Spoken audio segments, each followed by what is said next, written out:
അസ്സലാമു അലൈക്കും. അൽഹംദുലില്ലാഹി റബ്ബിൽ ആലമീൻ.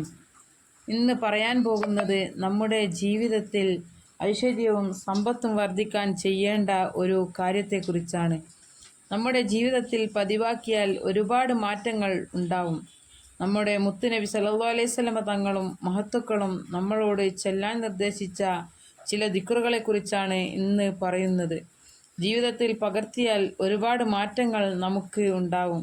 കച്ചവടം ചെയ്യുന്നവർക്കും വളരെ ഉപകാരപ്പെടുന്ന അറിവാണ് ഇന്ന് പറയുന്നത്.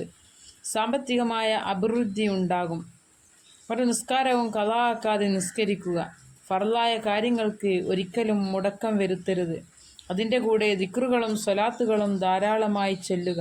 അതുപോലെ മാതാപിതാക്കളോട് നല്ല രീതിയിൽ പെരുമാറി അവരുടെ പൊരുത്തം സമ്പാദിക്കുക. അവർക്ക് വെറുപ്പുണ്ടെങ്കിൽ നമ്മുടെ ജീവിതം ഒരിക്കലും അഭിവൃദ്ധി ഉണ്ടാവില്ല. അതുപോലെ തെറ്റുകുറ്റങ്ങളിൽ നിന്ന് വിട്ടു നിൽക്കുക, ഹറാമുകളിൽ നിന്ന് വിട്ടു നിൽക്കുക. പിന്നെ സാമ്പത്തിക അഭിവൃദ്ധി ഉണ്ടാവാൻ വേണ്ടി ദിവസവും മഗ്‌രിബിന് ശേഷം വാഖിയ സൂറത്ത് ഓതുക. സമ്പന്നത ആഗ്രഹിക്കുന്നവരും ദാരിദ്ര്യം മാറാനും സൂറത്തുൽ വാഖിയ പതിവായി ഓതണം. അതുപോലെ ദിവസവും ഇസ്തിഗ്ഫാർ 100 പ്രാവശ്യം ചൊല്ലുക.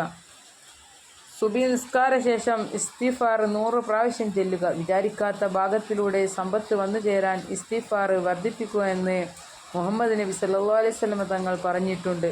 അതുപോലെ നമ്മുടെ പാപങ്ങൾ പൊറുക്കപ്പെടുന്ന ഒരു തസ്ബീഹാണ് അസ്തഗ്ഫിറുല്ലാഹൽ അലീം എന്ന്. ഇത് പതിവാക്കുക.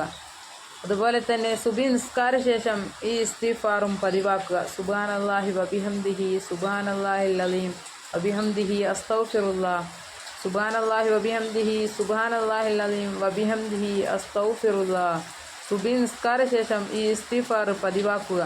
നബി സല്ലല്ലാഹു അലൈഹി വസല്ലം തങ്ങൾ പറഞ്ഞു, ഒരു സഹാബിക്ക് പറഞ്ഞു കൊടുത്തതാണ് ഈ ഇസ്തിഗ്ഫാർ.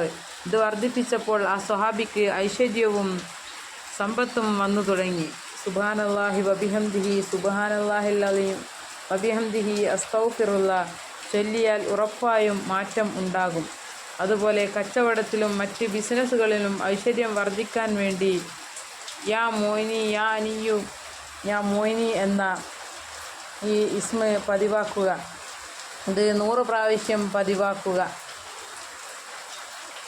യാ അനിയു എന്നാൽ ഐശ്വര്യമായവനെ എന്നും യാ മോയിനി എന്നാൽ ധനികനാക്കുന്നവനെ എന്നൊക്കെയാണ് ഇതിൻ്റെ അർത്ഥം. ഇത് 100 പ്രാവശ്യം ചൊല്ലുക.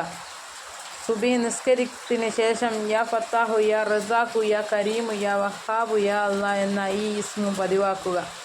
അതുപോലെ ലാ ഇലാഹ ഇല്ലല്ലാഹു മലിക്കുൽ ഹഖുൽ മുബീൻ എന്ന ഈ ദിക്റും 100 പ്രാവശ്യം പതിവാക്കുക. ജീവിതത്തിൽ ഈ ദിക്റുകൾ പതിവാക്കിയാൽ മാറ്റങ്ങൾ സംഭവിക്കും. ഇൻഷാ അല്ലാഹ് എല്ലാവരും പതിവാക്കാൻ ശ്രമിക്കുക. എല്ലാവിധ ഐശ്വര്യങ്ങളും സമ്പത്തും ഉണ്ടാകും. അള്ളാഹു നമ്മുടെ എല്ലാ ബുദ്ധിമുട്ടുകളും മാറ്റി എല്ലാ പ്രയാസങ്ങളും മാറ്റി നമ്മുടെ എല്ലാ ഹലാലായ ഉദ്ദേശങ്ങളും അള്ളാഹു നിറവേറ്റി തരട്ടെ. ഇഹലോകത്തും പരലോകത്തും അള്ളാഹു വിജയം നൽകട്ടെ. ആമീൻ ആമീൻ യാ റബ്ബൽ